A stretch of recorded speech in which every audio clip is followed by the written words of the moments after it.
Have you ever been in a fly shop looking at rods and wondered what's really the difference between this $300 rod and the $1,000 one? Most fly rod companies are, unfortunately, pretty terrible at describing their products in plain English. They use terms like torsional stability and nano graphite matrix, but they never really explain what those things mean. So today on Untangled, we're taking that deep dive into the world of fly rods. You'll learn about some of the key features that separate the good rods from the not so good rods, and a few tips on finding the perfect fly rod for you. This is Untangled, fly fishing for everyone, presented by Ventures Fly Co.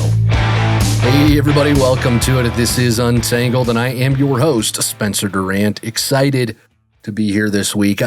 Alex didn't even have to bribe me with wings to show up for work today because I get to talk fly rods. So I'd do it for free, just about.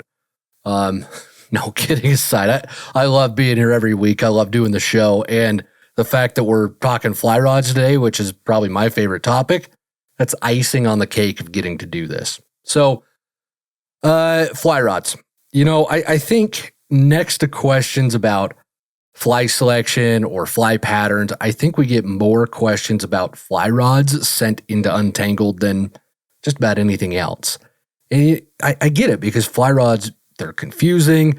There's tons of them out on the market, and there's not really a lot of good educational content out there that teaches you what you need to know about these rods. It's sort of assumed that, yes, they're important. We talk about them all the time, but it's assumed that you either already know what we're talking about or you'll just learn it through osmosis, which, there's something to be said for being able to do that, but it's not the most effective way to learn, especially when you're going to go drop some money on a new one. So we're going to try and fix that today. And before we dive into the meat of the show, this isn't meant to be like a complete look at everything about fly rods. We've done a couple of shows like that in the past. I wanted to drill down specifically on a few of the key things that a lot of folks don't understand or maybe misunderstand a little bit about fly rods, and specifically fly rod design, and really dig into the price versus performance debate, because that's probably the biggest discussion point in fly rods. So we'll get into all sorts of different things about rods today, but this isn't that, you're going to learn every detail about rods. This is, hey, I've had the opportunity to review quite a few fly rods over the years, written about them for a few magazines. We're working on rods here at VFC, and I'll share more about that in a minute. So I've had the fortune to know quite a bit about rods and to learn quite a bit about rods. And even with that, I'm no rod engineer, right? So as much as I'm like, I know a thing or two, it's like, well, I know a little bit compared to those rod engineers and rod designers. But I wanted this, again, to be that focus on the stuff that I think stands out and matters, that doesn't get understood or is maybe a little misunderstood by anglers out there. But with that said, I do want to define a few terms before we dive into it, just so we are all working from the same page here. So fly rods are rated based on the weight of fly line that they can throw. So if I talk about a 5-weight rod, that means that rod is rated to throw a 5-weight line. And the heavier the fly line is, the bigger flies it can throw and the bigger fish it can land. Okay, a 1-weight fly line is really going to struggle to land a large bass or a really large trout, whereas a 6 or 7-weight fly rod is going to do very well with those fish, because they're going to throw those bigger flies and they're bigger, heavier rods, so they're going to have more backbone and more power. Okay, that's what rod weight is. There's a ton of different rod lengths out there as well. The most common is 9 feet. That's a really good balance between being able to reach places with the length of the rod, but still maintaining accuracy. Generally speaking, the shorter a rod is, the more accurate that rod is going to be, because there's less of the rod to wiggle and move around out there. So that means your fly line is moving in a straighter line, and the straighter line that your fly line moves in, the more accurate that fly cast is going to end up. Shorter rods, again, generally tend to be more accurate. Longer rods tend to not be as accurate, but you get a lot more reach with them. So if you fish pocket water or even a lot of small streams, a 10-foot rod can be really nice because you can just reach and kind of dap and drop your flies into every little nook and cranny. Whereas you're not going to be able to do that as effectively with a 7-footer. So that's why there's a lot of different lengths out there. They're kind of purpose built to match all of that. You're also going to hear me talk about the word blank quite a bit. The blank of a fly rod is just the graphite shaft that the rod is built on. And yes, rods can be built out of fiberglass or bamboo, and we'll get into that in a little bit as well.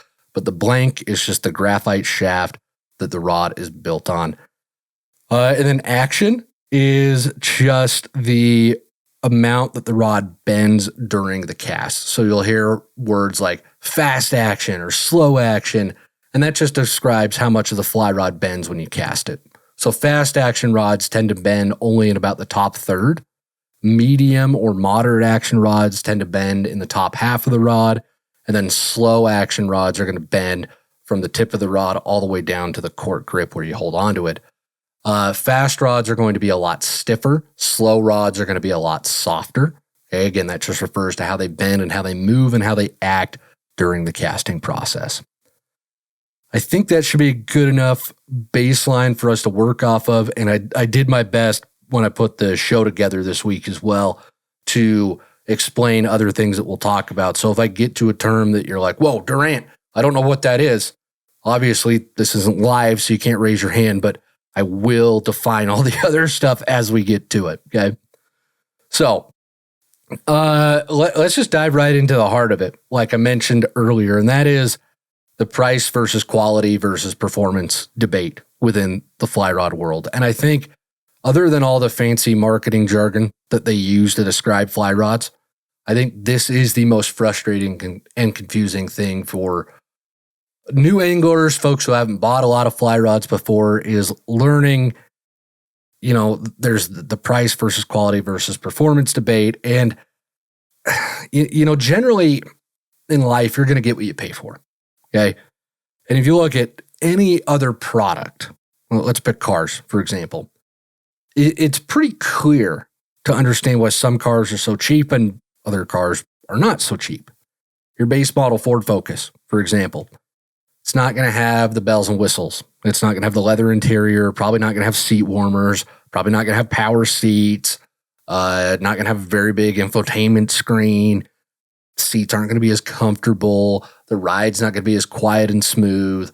All those little things. It's not going to have what the top trim Lexus does, just to reach for a comparison. Now, the Lexus and the Focus, they're both going to get you from point A to point B. They're both going to fulfill that job of driving you somewhere or carrying you somewhere. You're doing the driving, so we're not talking about Teslas. But those cars do it differently, right? They accomplish the same task in different ways and give you a different experience, and that's reflected in their price. There's a reason the Focus is so cheap, and those top trim Lexus don't come terribly cheap. So with fly rods, it's very similar, but it's not always that cut and dried. Now, to give a bit more context behind the price versus performance versus quality debate, I'm going to let y'all in on some of the behind the scenes stuff that's going on here at VFC. We've actually been working on a new lineup of fly rods for a few years now. I'm forgetting exactly how long it's been, but we actually just sent final approval for production of the rods off. So we should have them soon-ish. It's always a gamble on when products will get done. But we played with quite a few prototypes over the last few years before we finally found a blank. And again, we defined that word already, but we got to a blank that I'm happy with for the 9-foot 5 weight that's going to be part of this new rod lineup.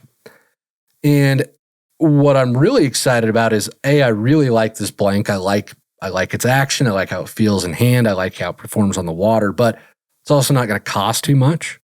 And that's important to us, obviously, at VFC. We want to build stuff that, we can afford, that the average angler can make. That's important to us. So we tend to work directly with the manufacturers, and then we just get it and then sell it to you. So there's no middleman, there's no markup there. So you're saving a little bit of scratch.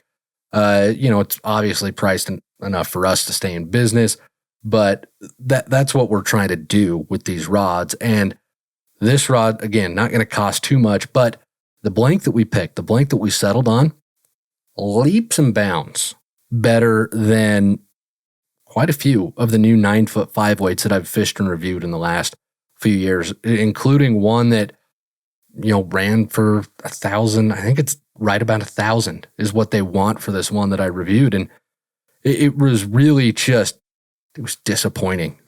That rod it was crazy stiff. I didn't get any feedback during the casting process. It really couldn't handle dry flies very well.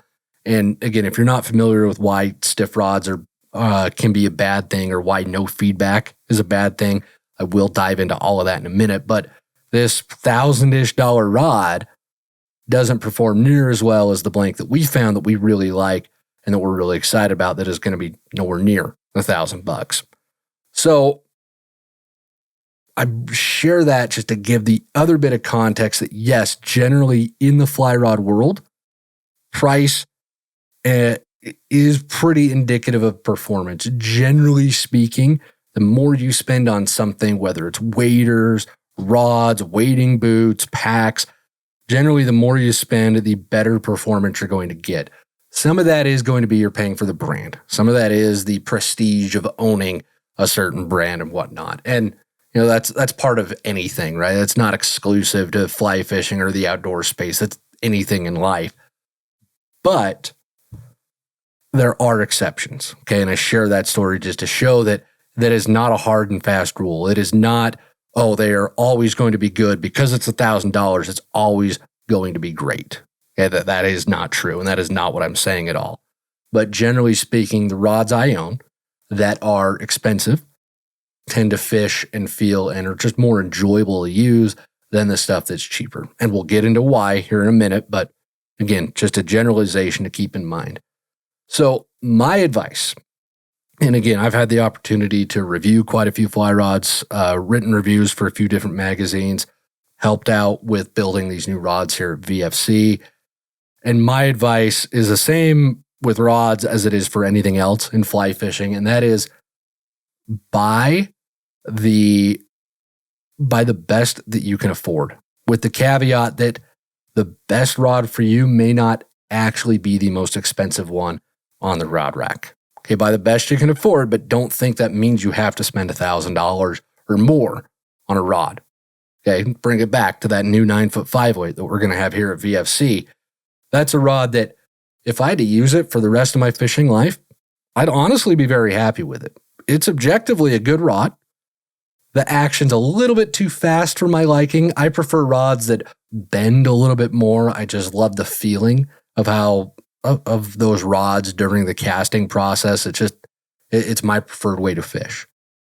That said, this rod is still great. Even though it doesn't bend quite the way that I want, it's a great rod. And for you, that it might be the perfect rod. It might be the best rod that you could ever buy, and there will be very little reason for you to ever look for something else at that point. Now, again, the reason that I recommend buying what you can afford and generally looking at rods that are a step or two above the bargain bin finds comes down to the most misunderstood part of the rod itself. And this is the meat and potatoes of what I want to talk about today. And that would be the rod's blank and the taper. Now, I got ahead of myself there for just a sec. Let me just back up a little bit. I talked about bargain bin finds and that price range, okay? There is a range of fly rods on the market, from the bargain bin, super cheap stuff, to the, oh my goodness, did Loomis really just release a fly rod that retails for $1,750? Yes, they did. That is crazy, but they did it. And and that's a real rod. If you don't believe me, you go look it up. They're selling a fly rod for $1,750. The bargain bin rods, generally that's the stuff that I classify as under $200, where it's just really cheap. They're heavy. They don't flex well. They're not very accurate. They'll work in a pinch, but if you're going to be doing this for any length of time, I would recommend spending at least $200 or more to get yourself a rod you're going to be happy with. Okay, again, I'm not telling you go spend $1,000 on a rod, But I am telling you, avoid the stuff that's 200 or that's less than $200 because that generally tends to be pretty meh. Okay. From that 2 to maybe 3 or 400-ish range, that's where I talk like really nice beginner rods. That's where I see the stuff that you can get it. It's going to serve you well for a long time, and you may not ever feel the need to upgrade because it's going to be a good rod. And objectively, it's something you could fish for forever and be really happy with. Above that, you've kind of got your mid-tier in about the 400 to 600-ish range, where you're going to get a good rod. You're going to get a nice fishing tool, but it might not have all the bells and whistles that the top tier high performance rods will. And that's if you're going to spend more than $600 or $700, I think that definitely qualifies as a top tier rod. So that's how I view the rod market. And again, I would shy away from the bargain bin rods just because I've fished a lot of meh rods in that place. And now we talked about, the reason I recommend staying away from those rods, those bargain bin rods, is because of the most misunderstood part of the rod itself, which again is the blank and the taper. Now, the blank, like we just talked about a few minutes ago, is just the graphite shaft of the rod, or if you're one of those weirdos who loves fiberglass, maybe it's made out of fiberglass. And fiberglass, it's just a different material than graphite. It bends a lot more. It's very sensitive, so you feel a lot of what's going on. You get a lot of feedback during your cast, and I'll get into that again in a minute on why that's a good thing. I personally don't like fiberglass too much. I just don't feel like it's that stable. It's just really kind of noodly. But I really love bamboo, which is very, very soft, very, very slow action, but it's got a little crisp note to it. It's just got enough of a backbone, enough of a spring to it that I feel like I have more control with bamboo than I do with fiberglass. And that's why I prefer the bamboo over the glass. But the majority of the rods are graphite. What we're selling at VFC is graphite. It's probably a 99% chance that your beginner rod is graphite. So that's what we're going to focus on. Okay. But the way that the blank is built and the way that the blank is tapered, so how it moves from the thick end to the thin end of the rod, those are extremely key to how that rod is going to perform for you on the water. The blank really is the rod. If you start with a bad blank, there's no amount of nice cork or fancy reel seat hardware that's going to make up for the fact that the blank just isn't very good and the rod's not going to perform very well. Okay, and again, I'll get into specifics of what makes a good and bad blank here in just a second, but generally speaking, rods that cost a little bit more, and again, this is not the $1,000 rods, but that 200 and up mark, rods that cost just a little bit more than the bargain bin finds generally have blanks that have been built with enough attention to detail to make them a good, useful fishing tool. There are plenty of rods down in the $200 to $300 range that are excellent tools that I personally love and that I fish frequently. Okay, just because I do have some of the expensive rods, I'm not being snobby and, you have to only fish Winstons and Sages, and if you don't, you're just too much of a peasant to be on the same river as me. That's not where it is at all, right? It comes in a lot of preference comes into play at that point, but there are plenty of rods in that 200 to 300-ish range that are great fishing tools. And that's because at that price point, companies can afford to put some R&D into developing a good blank. Now, when they do that, they've got to recoup those costs somehow. So they got to price the rod a little bit higher. Okay. Those $1,000 rods, just to speak on that, they're not priced at $1,000 just because rod companies are, again, trying to price out the peasants. They've got a margin to hit, but they've also got a rod engineer to pay as well. And those guys are smart, and smart guys don't come cheap. So, again, I'm making generalizations here, but that is part of the reason why you're going to pay a bit more for a rod is the blank. They have really worked on it. They have made it something that is going to be a good, responsive, helpful fishing tool. And it's hard to find something under 200 that fits that bill. I think exceptions to that would be Reddington's classic trout. And then, honestly, the fly flinger that we've got here at VFC. But again, most of the other rods below that price point just don't do it for me. Now, One final point on blank construction, okay? There is a phrase that you're going to hear used to describe fly rods. If you read any rod reviews, you're probably going to hear someone say that the rod tracks well or that the rod has great torsional stability. And those are actually useful terms if you know what they mean.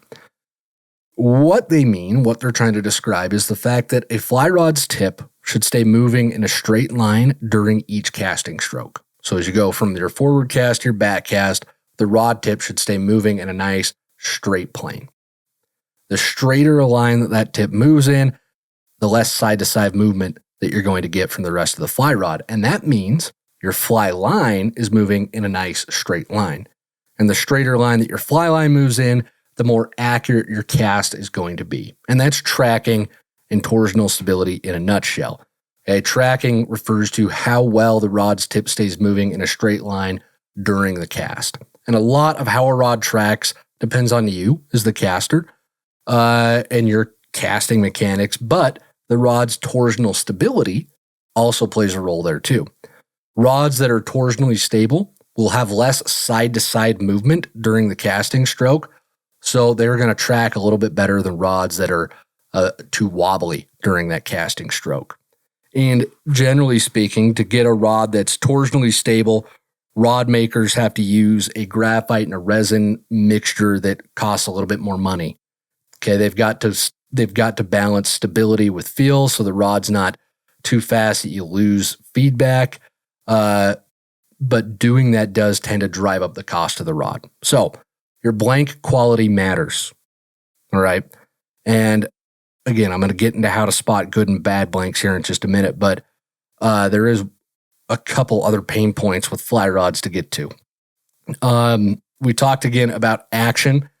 It's a huge one, okay, where it's really tough and really confusing for new anglers to learn about rod action and to really understand what that means and how it applies to them out on the water. We talked about, fast rods, they bend just in the top third. Slow rods bend all the way down to the cork, and medium rods bend in about the top half of the rod.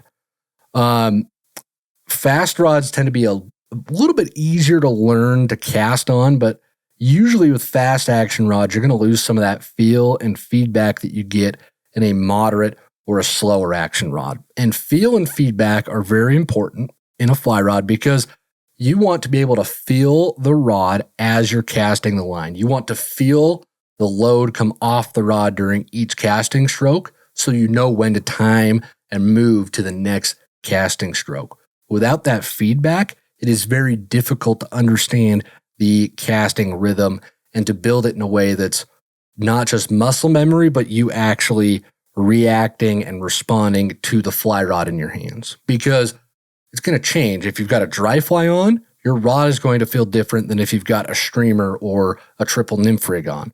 Okay, there's going to be more weight that's going to bend the rod more, that's going to cause the rod to load differently. And if you can't feel that, if the rod is too stiff, if there is not enough feedback, then you're going to have a hard time developing that consistent, effective, accurate casting rhythm. So the rods that just don't have that feel, and they could be slow and have no feel. It's not just fast rods that don't have any feel. Okay, if it's so slow and wobbly that you just can't tell when anything's happening, that's not helpful either. All right. But you want that feedback. You want to be able to understand what's happening with your cast and feel it through your hand so you can build those good casting habits. And that's why the rods that we recommend here at VFC, that's why our Fly Flinger are those moderate, medium action rods, because they're stiff enough that they handle bigger flies, the wind, they give you some power. Okay, stiff rods do have some good qualities there, but these moderate action rods, they still have enough feedback and enough feel that you can learn to tell good and bad casts apart. You can build those good habits. Okay. And the last thing to wrap up here before we get into the suggestions for finding a rod that fits your needs. There are like a million rods on the market. I know there's so many out there. It's crazy how many of them you can go buy. And I know it overwhelms a lot of folks, but once you understand why there are so many, it makes it a little bit less daunting. Okay. There are so many rods on the market because a lot of them are going to be purpose-built for very specific fishing situations. Some rods, like the fly flinger that we've got here at VFC, they're do-it-all trout rods. They're built to handle dry flies, nymphs, and streamers. They're not going to really excel at one thing, but they're going to do pretty well at most things. Other rods are going to be built specifically for throwing single dry flies on spring creeks, or tightline nymphing, or throwing streamers, or big bass bugs, or being used in saltwater to chase tarpon. I own close to like 40 fly rods. I have a problem. I need to go to Fly Rod Collectors Anonymous or something. But, within that collection, I've got my salmon fishing rods. I've got my big lake fishing rods. I've got short and light rods that I like using for small streams and smaller fish. I've got a lot of 5-weight. So even within that, I've got rods that are purpose-built to solve a problem. So that actually dovetails nicely with my suggestions for, okay, what do I do with this information? I know my blank matters. I know all of this stuff matters. And yes, I'm going to get into how to tell good and bad blanks apart in just a sec. It's one of the tips here. But what do I do with all this information? How do I use this? Well, first and foremost, there's so many rods in the market, you can really cut through the noise and figure out what you need by first defining the need that you are trying to solve for with your fly rod. So that is my first suggestion, is make sure when you're looking to get a new rod, you are looking for one that fits a need you currently have. Okay, that's going to help you cut through a lot of the noise and a lot of the marketing mumbo jumbo and find what you need. Okay, give you an example. If I fished primarily smaller streams, let's say they're 20 to 30-ish feet wide, and a lot of the fish in the streams are 7 to 15 inches on average, and most casts that I do on a given day are within 45 feet, then a 3 or 4-weight rod would probably be a really good choice for me, because 3 weights and 4 weights, they're designed to throw a little bit smaller flies. They're designed to have a bit more delicacy and subtlety in their presentation. They can still do, maybe a dry dropper here and there, maybe a light nymph rig, not really a streamer rod at that point. So they can do a couple of different things, but they're really good for, small to medium-ish dry flies on smaller water to picky fish, where, again, a 3-weight line, since it's built to throw smaller flies, it's going to land on the water more softly than a 6 or 7-weight line. So if you're going to be fishing smaller flies, smaller fish, smaller water, going a little bit lighter does make quite a bit of sense, okay? Now, if I was going to be throwing a lot of nymphs in that same small stream, I would probably opt for 5-weight instead of going with a 3 or 4-weight, because that 5-weight is going to turn over those heavier rigs just a little bit better. It's just going to be a bit more effective tool for nymphing, okay? But that's just one example. But once you have a clear-cut need of what you're buying for, it's going to narrow down that market considerably. My next tip for you is stay away from the super cheap rods, okay? $150 or less, that's just not going to be a rod that is going to really perform well for you. They're just inefficient, really, is the best way to describe them. They're going to be heavy. They're going to weigh quite a bit. They're going to be really, really fast, won't be very durable. They're going to be too stiff. They're not going to have a lot of feedback. Probably won't have much of a warranty at all. $200 and above is, again, where I would spend my time and focus on looking for a rod that I'm going to buy and feel very confident that it is going to perform for me, not just now as a beginner, but it is going to continue to be a good, effective tool I can use for as long as I want. Another tip is don't pigeonhole your choices either.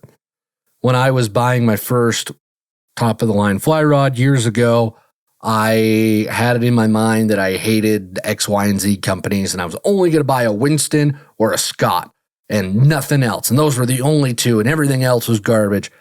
And I ended up buying a rod that I really love. I still fish it to this day. It's a wonderful fishing tool. But I did kind of shortchange myself because I didn't look at anything else that was on the market. I didn't consider anything else. So don't pigeonhole yourself, okay?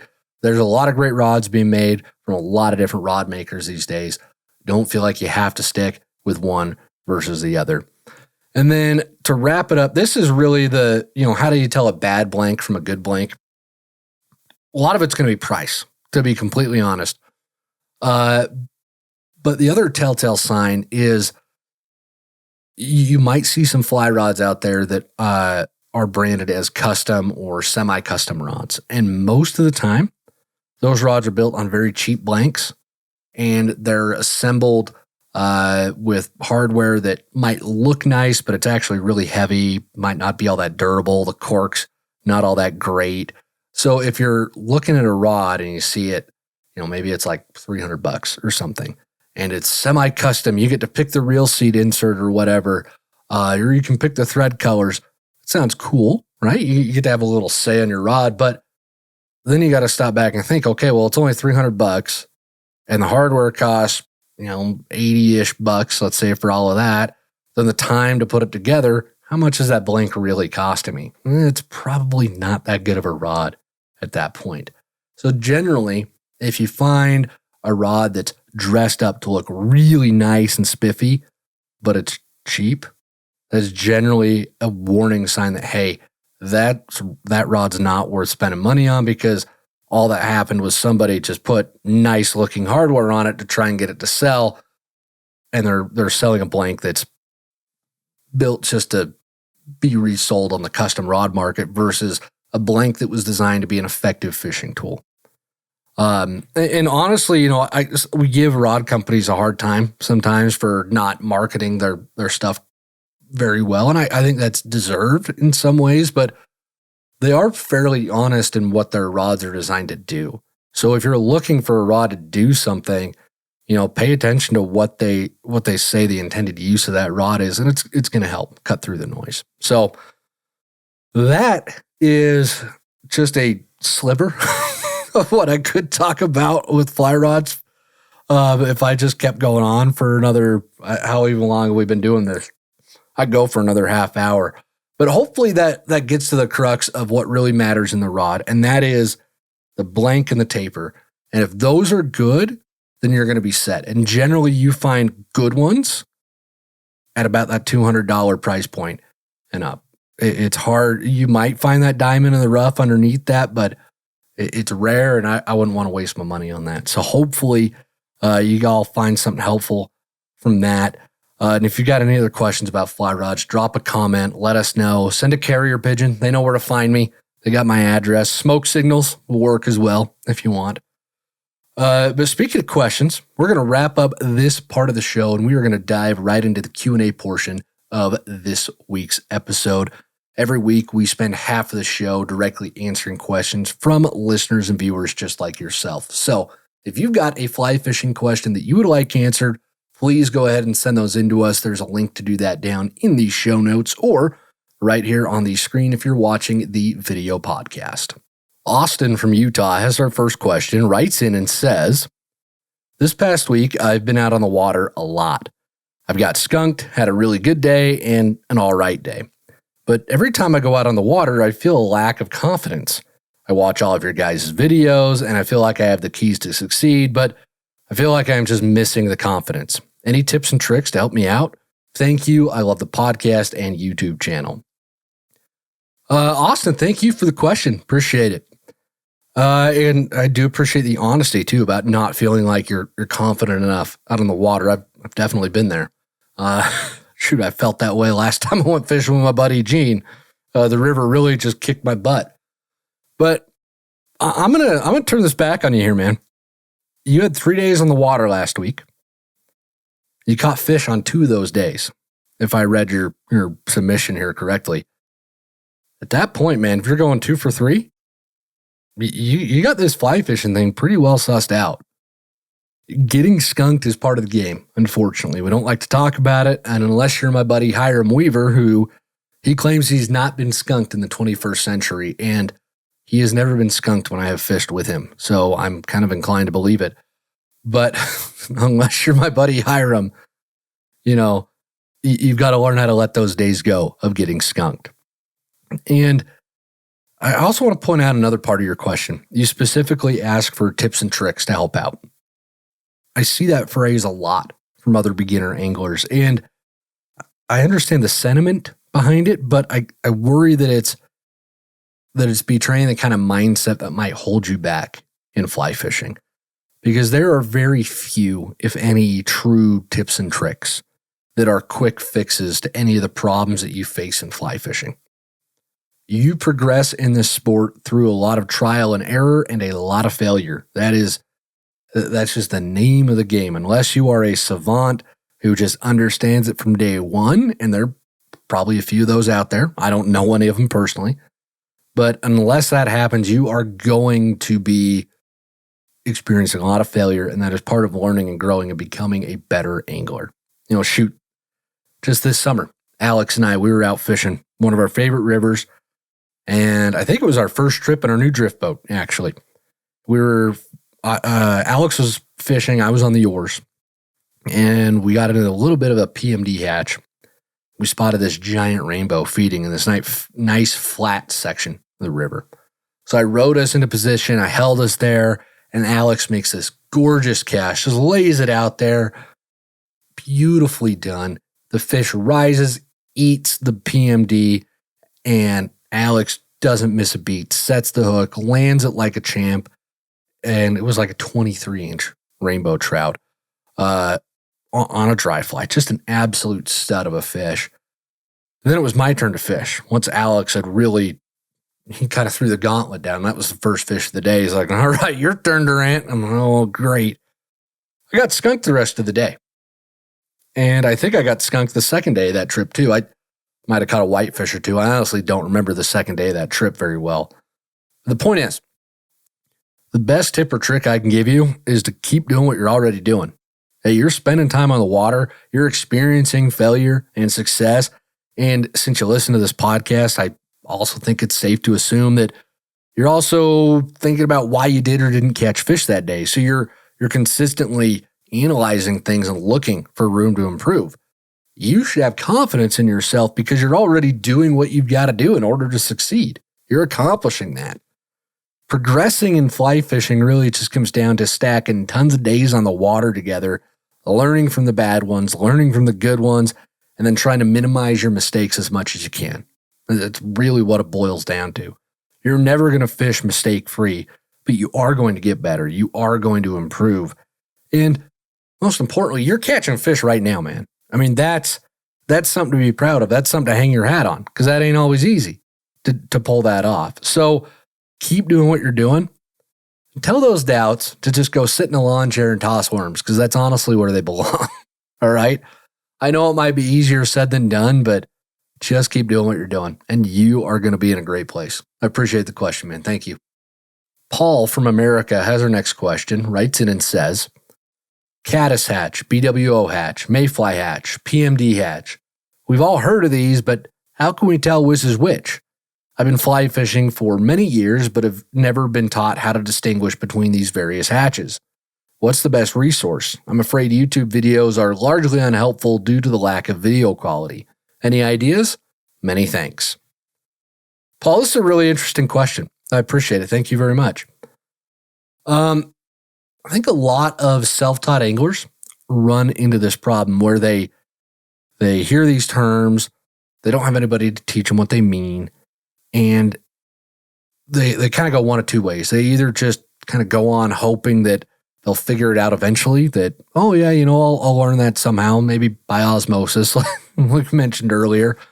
Or they're going to go look and try and get some help on the bug and aquatic insect side of things. And at that point, they're either going to find someone to teach them or they're going to try and learn it themselves. And that's when you can really start to get overwhelmed. And that's when it can really start to feel like there's no clear-cut way to figure that out. Now, the good news is, I think right now, it has never been easier than it ever has to learn about the bugs that fish eat and to learn more about aquatic insects. There's tons of fantastic content out there about this topic. And it sounds like you mentioned YouTube videos not being great quality. Maybe you were, watching them at some other point, maybe 10, 15 years ago. I would agree with that 10, 15 years ago, especially on the aquatic insect and entomology side of things, the quality wasn't that great, but there's a lot of great educators and a lot of great filmmakers out there right now who have pretty good footage of bugs, pretty good graphics and diagrams to go along with their explanations that I would definitely urge you to revisit looking at YouTube as a place to learn. I learned how to replumb most of my house from YouTube. So, proud graduate of YouTube University. Plumbing was not something I ever grew up learning. Woodworking, carpentry, grew up doing that, but my dad didn't do plumbing. I don't do plumbing. We just hire it out if we can. But anyways, we're not talking about plumbing, thank goodness. So, I think the fly selection masterclass that we produce here at VFC is the best in this area. Of course, we spent 18 months, maybe even longer on it, just producing it from point A to point B. And I think that really shows in the final product of what we put together. There's tons of close-ups of the bugs.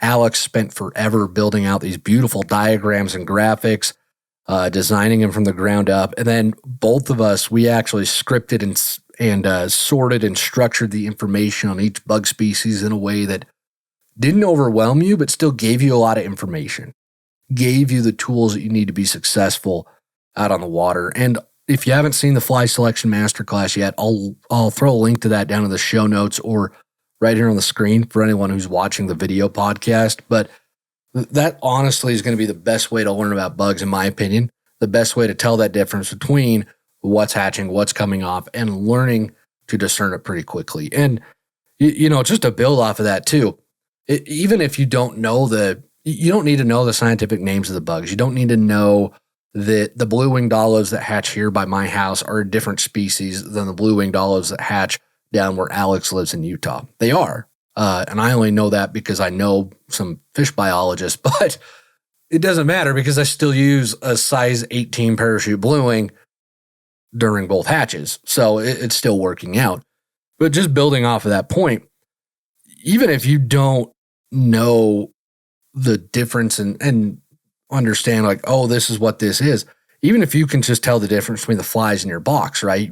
This is your PMD pattern, this is your blue wing pattern, this is your caddis pattern, and then you're matching those to the bugs that you see as you go out on the water. That's another way to learn what is what as you go about it. So there's not just one way of like, go watch the master class. And, that's not the only way to do it. I think it's probably the most effective, but that's not the only route that you've got. And if you're just not a video guy, if YouTube just doesn't cut it for you, I get it.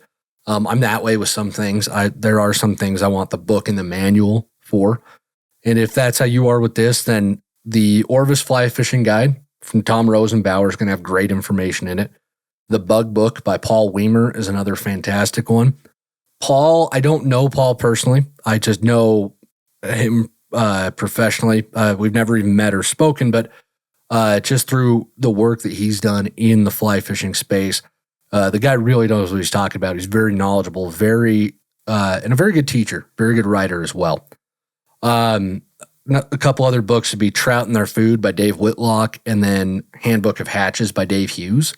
And those are just the first four off the top of my head. So there's tons out there, but those would be what I would recommend to get you started. But again, that Fly Selection Masterclass, I really think is going to be a good resource for you. So I appreciate you sending the question on in, Paul. Thanks.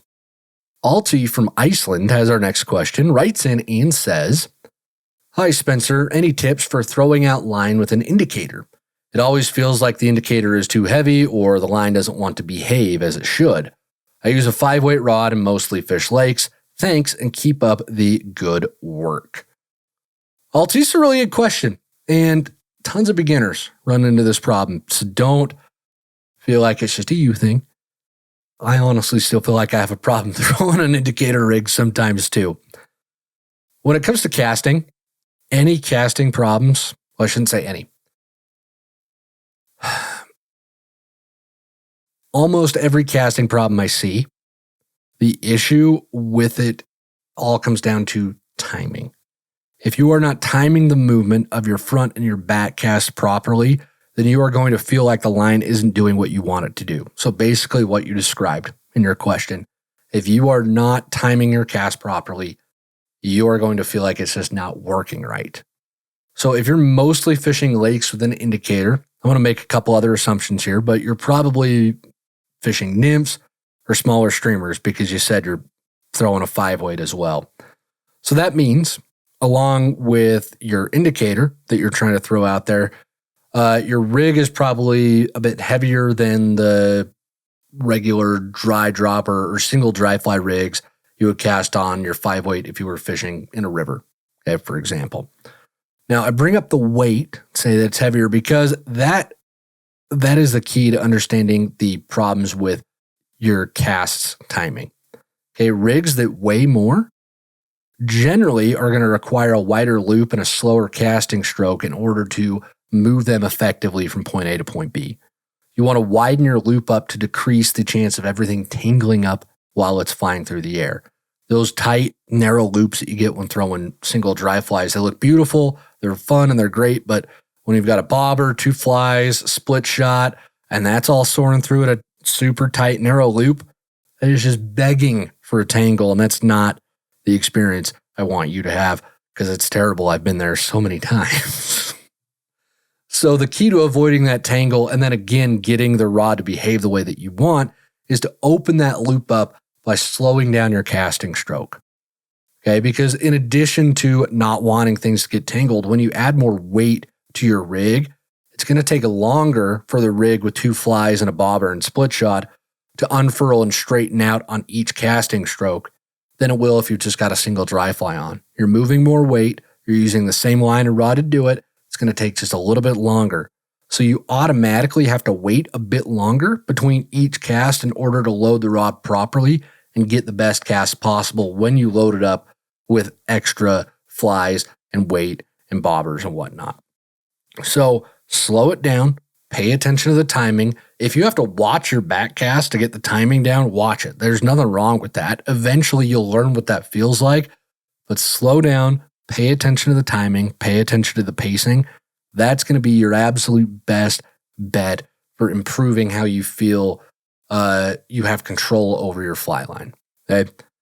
On the lake, you can also utilize the roll cast or even the water load in some situations to help cast these heavy rigs, especially if you're in an area of a lake where there's not a lot of casting room for throwing a long cast. We actually just did a video on both the roll cast and the water load, and I'll link that down in the show notes or right here on the screen for anyone who's watching the video podcast. You go check that out and actually see it in action instead of just hearing me blather on about it. So I appreciate the question. Thanks for sending it in. And with that, folks, we are going to read and get to the Live Real Life moment for this week's show. And every week here at Untangled, we spend half of the show, or not half of the show, we end the show, pardon me, by sharing a story and picture from someone in the audience who's out there living real life. It's so much fun to see and hear the stories that y'all are up to. It's really just a blast to get to see what's going on and how you guys are enjoying things and what you're learning, what you're able to do out there on the water. So if you've got a Live Real Life moment that you would like to send in, there's a link to do that down in these show notes or right here on the screen if you are watching the video podcast. And this week's Live Real Life moment is from Stu, who writes in and says, "My grandfather taught me how to fish and hunt as a kid, and his favorite fishing was fly fishing. I can remember as a child sitting next to him in his den watching him tie flies. As I got older, he started teaching me to tie as well. We would spend hours tying flies and then going the next day to fish what we had tied the night before.